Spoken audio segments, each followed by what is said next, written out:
오늘 성경 본문은 이런 겁니다. 용기를 내어 일어나시오. 예수께서 당신을 부르십니다. 이것이 이 교회의 전도 문구가 되면 좋겠다. 이게 세 번역입니다. 용기를 내어 일어나시오. 예수께서 당신을 부르십니다. 굉장히 멋진 문구죠.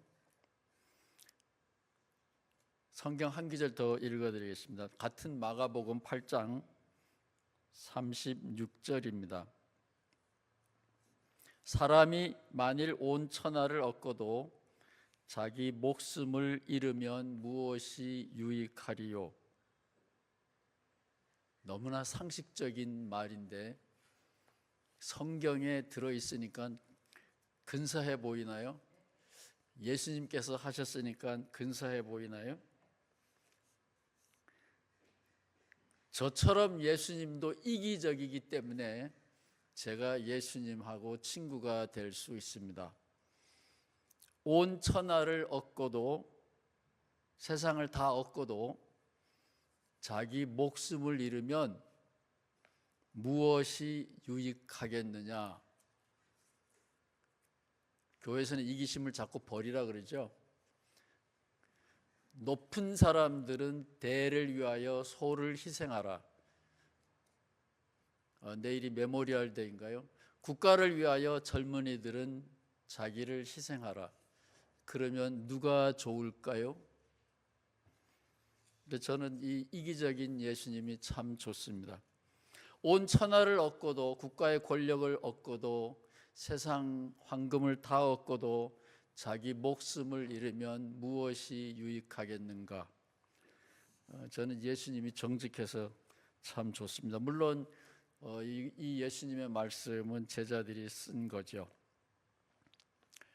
오늘 감리교회를 시작한 요한 웨슬레 선생님의 회심 기념 주일로 전 세계 감리교회가 지킵니다. 아마 이 미국에 있는 한국 감리교회는 잘 안 지키는지도 몰라요. 존 웨슬리가 성공회, 영국 성공회의 신부님이었죠.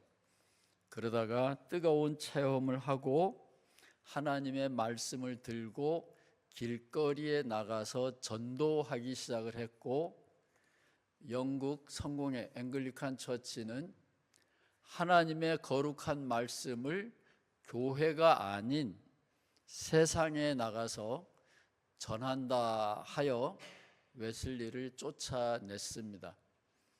하나님의 말씀은 거룩한 곳에서만 읽혀져야 되는데 더러운 시장에서 세상에 나가서 웨슬리는 하나님의 말씀을 전하기 시작했죠. 그래서 결국은 쫓겨났습니다. 오늘은 그런 의미에서 기독교의 개혁을 생각하기에 참 좋은 시간입니다. 여러분은 이 교회에 들어오시면 무엇을 보는지 모르지만 저는 교회에 가면 이 교회가 상징물로 무엇을 놓고 있느냐, 또는 많은 교회는 교회의 기둥 같은 곳에 목사님의 철학을 함축하는 귀한 표 말씀이 있습니다. 어떤 교회는 기도는 하나님의 보좌를 움직입니다. 하나님의 팔을 비틀입니다. 그러니까 내가 기도하면 하나님보다 세지는 거예요. 그런 교회는 잘 되겠죠. 이 교회는 뭐가 없네요. 하나 교회, 둘보다 작나요? 많으면 많을수록 좋은데 왜 하나일까? 혹시 생각해 보시고 오신 분은 안 계시겠죠? 여기저기에 하나 교회가 참 많이 있습니다. 이왕이면 많다 교회가 복도 많이 받을 것 같은데 하나 교회는 복도 하나만 받을 거예요. 하나가 좋은가요? 옛날 사람들은 온전한 거는 하나라고 생각했답니다. 둘이라는 말은 큰 수박 덩어리 하나를 반으로 쪼개면 둘이 됩니다. 그러니까 많다라는 말은 콩가루처럼 분열된 불완전한 작은 것들의 집합일 뿐입니다. 그래서 하나는 숫자 중에서 제일 크고 온전하다라는 옛날 사람들의 생각이 있습니다. 그래서 아마 이 교회를 시작하신 강 목사님은 하나라 그랬을 거예요. 제가 교회를 새로 시작한다면 많다 많다 많다 그럴 거예요. 복을 충만히 받아라, 가득한 교회, 뭐 이래야 되는데 이 하나잖아요. 예, 참 소박하고 온전한 것을 지향하는 이 교회입니다. 이 교회의 상징물은 전통적인 교회가 물려준 것 이외에는 덧붙이지 않은 것으로 보입니다. 어느 교회나 십자가가 있죠. 이 교회는 앞에 있습니다. 많은 교회들은 저 뒤에 강대상 뒤에 있죠. 십자가가 없는 교회는 없는데 처음 교회는 십자가를 두지 않았답니다. 말 그대로 로마 황제에 의하여 처형당하는 도구였기 때문에 그렇습니다. 기독교가 로마 제국과 친구가 된 다음 교회는 십자가를 자랑스러운 상징으로 삼았습니다. 저는 살고자 하여 예수 믿기 때문에 십자가 별로 안 좋아해요. 그 대신에 제가 예수님을 좋아하는 것은 이 앞에 있는 부분입니다. 요즘 너무 멀어서 잘 안 보일 거예요.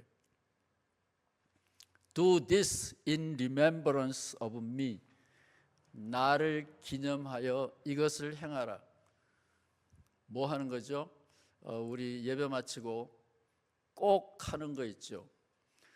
예배 중에 제일 중요한 부분은 먹고 마시는 겁니다. 예수님이 3년 동안 사시면서 제일 많이 한 거는 먹고 마시는 것이었어요. 저 앞에 있는 나를 기념하여 이것을 행하라.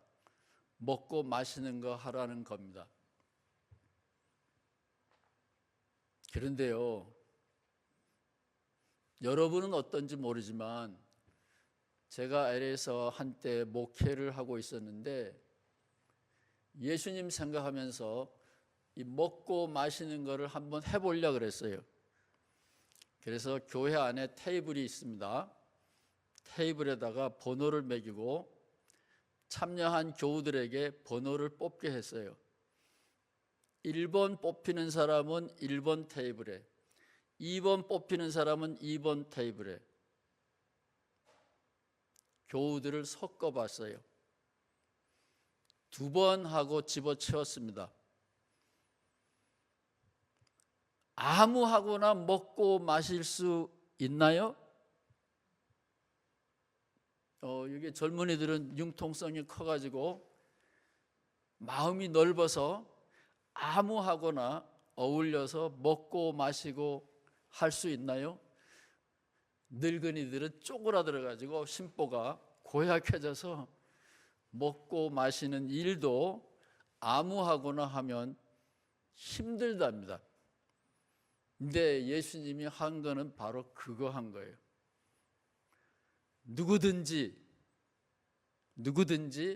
같이 먹고 마셔야 된다. 그것이 하늘나라다. 이게 너무 쉬운 거죠. 예수님이 십자가를 지고 돌아가셨다. 없었으면 좋았을 불행한 일이죠.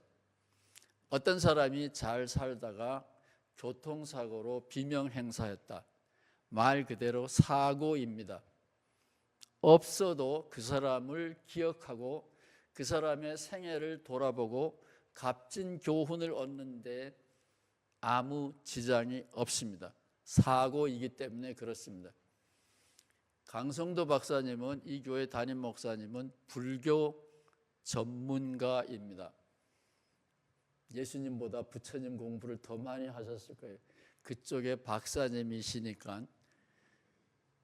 그런데 부처님이 어떻게 돌아가셨는지는 모를 수도 있어요. 80세에 금식 기도한 다음에 어떤 신도가 갖다 주는 죽을 먹었는데 그게 한여름에 돼지고기였습니다. 먹으니까 속에 탈이 나서 세상을 떠났죠. 불교에서는 신도의 마음을 아프게 하지 않기 위하여 알고도 드시고 가셨다, 이렇게 덧붙입니다. 뭐가 됐든지 저는 보지 않아서 모릅니다. 그러나 불교 신자라고 자기를 밝히는 사람에게 제가 꼭 물어봅니다. 기독교에서는 예수님의 끝이 중요해. 가운데 토막은 아니고 끝이 중요해. 그래서 예수님이 어떻게 돌아가셨느냐, 이거를 자꾸만 강조합니다. 그런데 불교 신자들 만나서 부처님이 어떻게 돌아가셨느냐 물으면 무슨 말인지 알아듣지 못합니다. 사고였기 때문에 그렇습니다. 제가 오늘 이 장황한 얘기를 왜 하냐면 예수님이 하신 일이 별거 없습니다. 오늘 마가복음 10장에도 성경은 이상하죠. 부자는 이름 없는 경우가 많은데 거지는 이름이 있어요. 부자 이름이 없는데 거지 나사로. 여기에 거지 맹인 바디메오, 디메오의 아들, 족보까지 나오네. 아버지 이름까지 나와요. 예수님께서 장님을 치료해 주셨다, 그런 겁니다. 여기에 의사 선생님도 오셨는데 의료 행위를 하신 게 아니에요.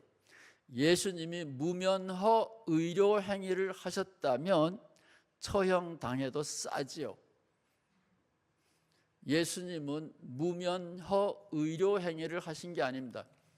여기에 장님을 치료했다라는 말은 그 시대의 이데올로기, 그 시대의 하나님, 신명기 28장, 구약성서에 나오는 신명기 28장에 대하여 공개적으로 엿먹어라. 하나님은 무슨 썩을 하나님이냐 라고 공개적으로 도전하신 겁니다. 따라서 이 최초에 쓰여졌다는 이 마가복음은 예수님을 굉장히 단순하게 그리고 있습니다. 요즘 말로 하면 한국에서는 중학교 2학년 학생이 제일 사납다 그러는데 이 미국에서는 어떤지 모르겠어요. 누구 말도 안 듣는 개구장이, 그런 사람을 생각하고 예수님하고 이렇게 나란히 놓으면 그림이 그려질 거예요. 부모 말도 물론 안 들었고 성경에 있는 하나님 말씀도 물론 안 들었습니다. 장님은 천형을 받은 거예요. 하늘의 벌을 받은 겁니다.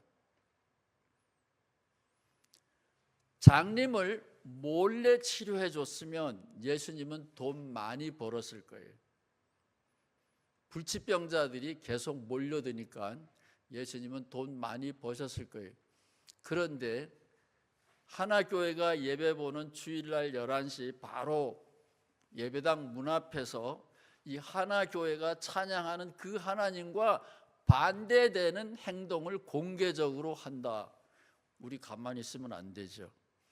따라서 예수님은 3년 동안 그런 일을 하신 겁니다. 그 당시에 국가 이데올로기, 최고의 가치, 성경이 정해놓은 정답, 계율, 그거에 대해서 예수님은 아니야, 그렇게 말한 거죠. 문둥병자, 눈먼 사람, 절름발이, 이런 사람들은 다 구약 성서에 의하면 하나님의 벌을 받은 거다, 그런 겁니다. 가난한 사람도 물론 저주받은 거예요.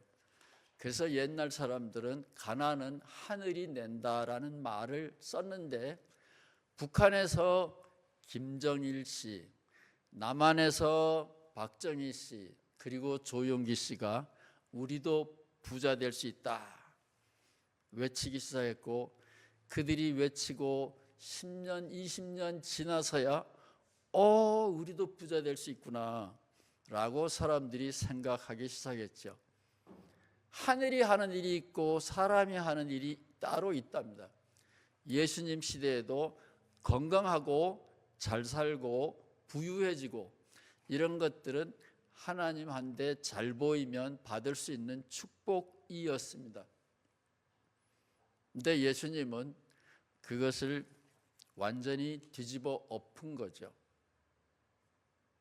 그러니 예수님의 명이 단축될 수밖에 없습니다. 제가 신학교 다닐 때 저희 학교 바로 앞에 조용기 목사님이라는 한국에 나온 위대한 신학자, 부흥사가 계셨습니다.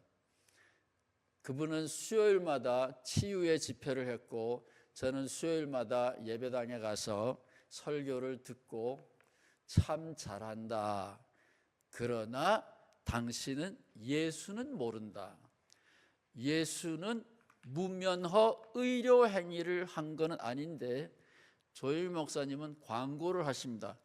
다음 주에는 코로나 걸린 사람, 그 다음 주에는 허리 아픈 사람, 그 다음 주에는 폐가, 기관지가 약한 사람, 미리 광고를 하고 무더기로 치료를 하십니다.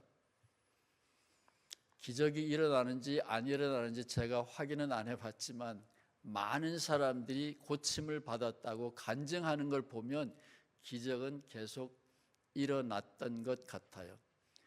예수님은 그런 분은 아닙니다. 사람들의 생각, 사고방식, 그것을 고쳐주러 왔습니다. 하나님의 이름으로 선포되는 이야기라고 할지라도 예수님은 그게 아니라고 말했죠. 이 하나교회는 한국 감리교회니까 괜찮은데, 지금 미국 감리교회는 둘로 분열됐죠. 제가 좋아하는 머리가 멀쩡한 친구 목사들도 이상한 쪽에 가 붙어 있습니다. 사람들이, 이 성경은 아주 까마득한 3000년, 2000년 전 옛날 이야기잖아요. 여러분 그런 생각 안 해보셨나요? 어떤 의사가 책을 썼는데 책 내용을 안 봐도 돼. 제목만 봐도 알아요. 나는 의사입니다. 나는 우리 동네에서 제일 잘 나가는 의사입니다. 그런데 나의 의학 교과서는 3000년 전에 쓰여진 그 책입니다. 그 책을 보고 나는 그대로 진단하고 치료합니다. 그러면 환자들이 내 병원에 오겠습니까? 의사 선생님이 쓴 책 제목입니다. 제가 헌책방에 가서 그 책 제목 보고 내용은 안 봐도 알겠구나, 기독교인 보고 하는 얘기입니다. 배울 것이 많이 있습니다, 성경에는.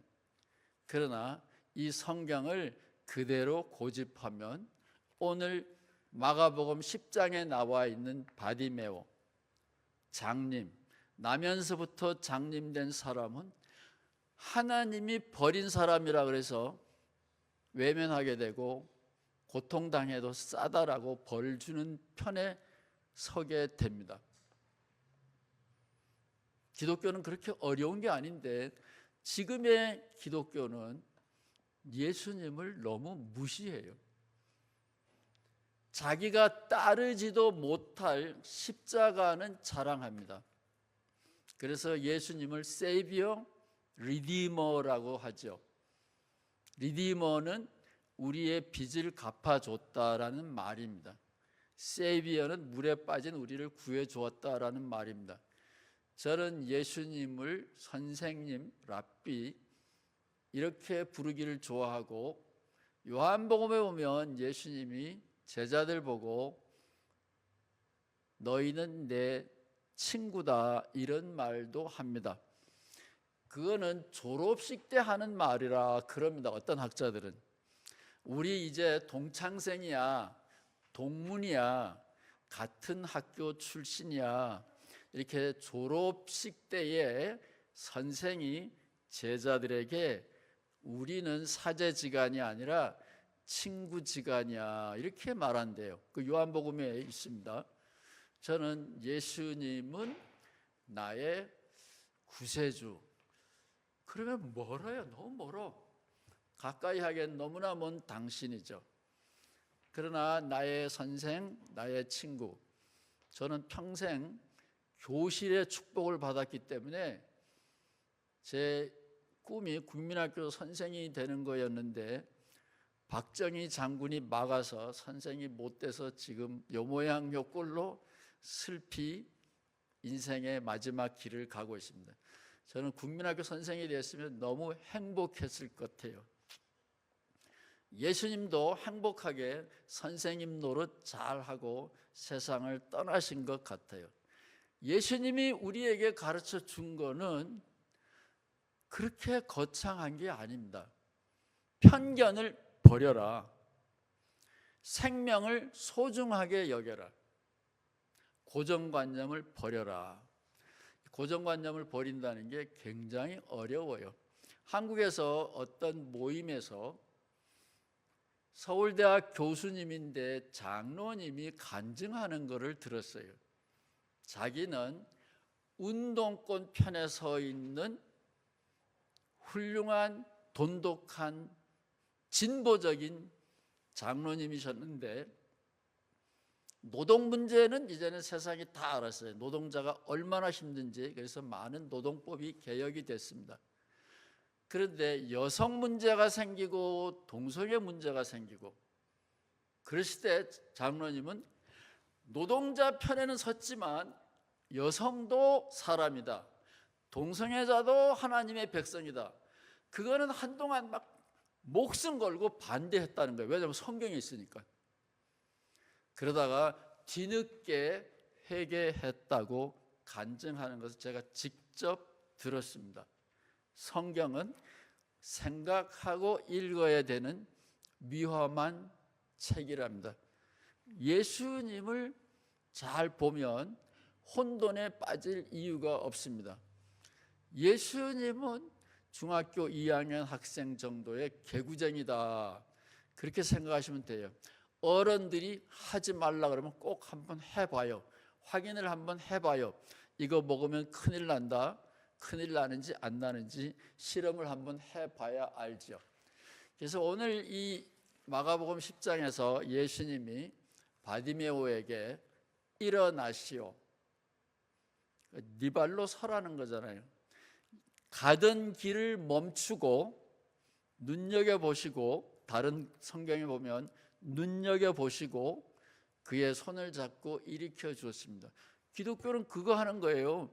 지금 이 하나교회의 주축팀이 목사님과 그 일꾼들이 지금 멕시코에 가가지고 집 없는 사람에게 집 지어주고 먹을 것 없는 사람에게 먹을 수 있는 식량을 제공받을 수 있는 길을 열어주고 삶의 길을 열어주는 그 공사를 하러 갔습니다.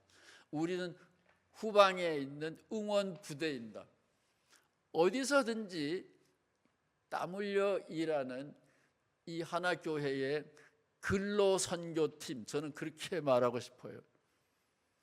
저는 참 은근히 존경합니다. 저는 존경한다는 말도 여기서는 하는데 개인적으로 만나면 못해요. 왜냐하면 그럴듯해 보이면 당신도 왜 그럴까 봐. 저는 힘이 없어서 그런 거 못해요. 근데 목사님과 장로님 그 팀들은 헌신적으로 일하십니다. 그래서 노동을 두려워하지 않는, 즐겨하는 이 교회가 새로운 길을 열었으면 좋겠어요. 오후 시간에는 조금 본격적인 특강을 하려고 하는데 그건 다른 문제고요. 그래서 감리교회가 새로 출발한 이 특별한 주일날 여러분을 만나 뵈서 참 반가운데, 이 얘기를 하는 진짜 이유는 이 교회가 원래 침례교회였잖아요. 건물이. 그래서 앞에 오면 간판이 침례교 간판이 있잖아요.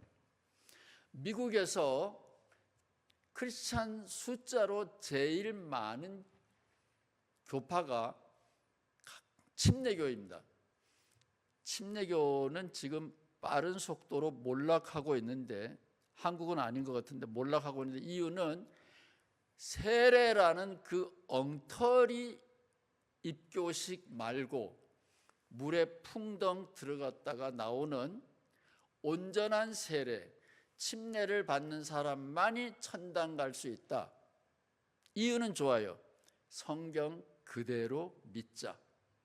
그래서 시작한 것이 침례교회인데, 요즘 젊은이들은 세례고 침례교 뭐 도대체 그런 거에 관심이 없기 때문에 침례교회는 존재의 이데올로기, 존재의 이유를 상실했는데, 침례교회는 신학교에서 조직신학은 안 배웁니다.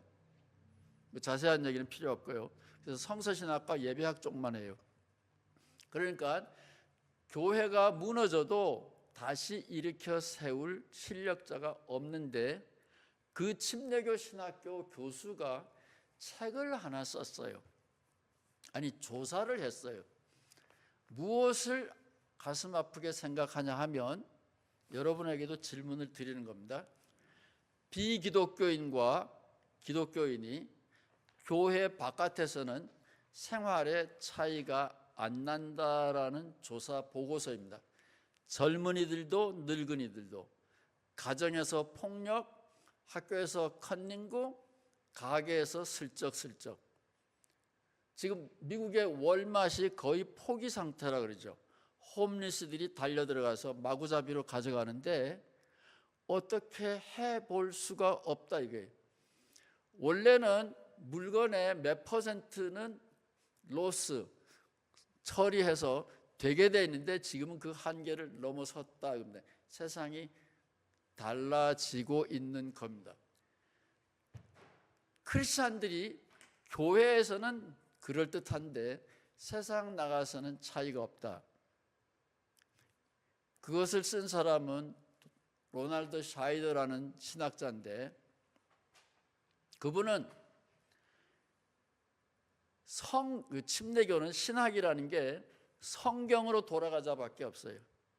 성경으로 돌아가면 산다라고 하는 건데, 제가 가지고 있는 성경은 예수님의 제자들이 예수님의 십자가를 지고 돌아가시는 그 길을 가는 중간에도 좌편에 앉을 거냐 우편에 앉을 거냐 권력 투쟁을 하고 있었어요. 지금의 성직자들과 똑같습니다. 예수님의 제자 베드로와 사도 바울이 극한 투쟁으로 서로 증오했습니다. 고린도전서 13장에 사랑의 장을 바울이 썼다 그러지만, 바울은 베드로와 예수님의 동생 야고보 보고 하늘의 저주를 받으라 이러고 썼어요. 이유는 있습니다. 좌우지간 다 그렇다고요. 따라서 오늘날 크리스찬이 다른 사람과 똑같은 생활 모습을 하고 있다. 대안이 뭐냐? 초대교회 신앙을 회복하면 된다. 아니 옳시다. 예수님을 발견해야 되는데, 예수님이 사람이라는 것을 믿으면 돼요. 이거 어렵죠? 예수가 사람인데 왜 너는 안 해? 그러면 내가 사람이 아니니까 이렇게 되잖아요. 여러분은 세례 받으셨나요? 세례 안 받으신 분은 제가 오늘 세례 줄 수 있는데, 감리교에서 쫓겨났지만 하나님 안 돼서는 안 쫓겨났기 때문에 제가 세례 받아도, 세례 줘도 천당 갈 수 있어요. 제가 세례 받을 때 목사님이 예수님이 하나님이라는 걸 믿느냐 질문하더라고요. 뭔지는 모르지만 교회에다가 발을 들여놨으면 하나님이라는 걸 믿는다 그래야 되죠. 그래서 믿는다 그러는데 목사님이 금방 사람이라는 거 믿어요 그러더라고요. 그래서 제가 신학교 간 거예요. 왜 기독교인들은 거짓말을 하고도 눈 깜짝하지 않느냐? 이게 참새인데, 이게 장미인데, 참새이기도 하고 장미이기도 하다. 여러분, 그게 머리로 이해가 됩니까? 이해가 안 되는 길을 갈 수 있어요? 실천할 수 있어요? 저는 기독교인들이 너무 신기해요. 이게 장미꽃이고 이게 참새인데, 참새를 보면서 야, 어쩌면 장미가 이렇게 이쁘냐? 장미꽃을 보면서 야, 참새야, 어떻게 이렇게 짹짹 소리를 잘 내냐? 이렇게 말하고도 전혀 불편이 없어요. 성경은 그렇게 써 있지 않습니다. 너무 신기해요. 그래서 저는 왜 기독교인들은 이렇게 이상한 말을 자꾸 하면서도 전혀 불편이 없는가? 한국 신학자들은 어떤가? 미국 신학자들은 어떤가? 하버드 조직신학자 한 대도 물어봤어요. 그랬더니 그런 질문 우리는 안 해. 너나 해라. 네가 풀어라. 그러더라고요. 하나교회가 앞으로 풀어나가야 될 숙제가 많이 있습니다. 예수님이 사람이라는 것을 믿는 교회라야 미래가 있습니다. 근데 강선도 박사님은 불교 박사님이시니까 오늘날 불교에서는 부처님을 신으로 숭배하지만 부처님은 자기가 신이라는 주장도 안 하셨고 그 당시에 많은 신들 존재에 대해서도 부처님은 아니오시다 했던 분이에요. 그래서 제가 이 교회의 미래에 대해서 희망을 두고 있는 겁니다. 감사합니다.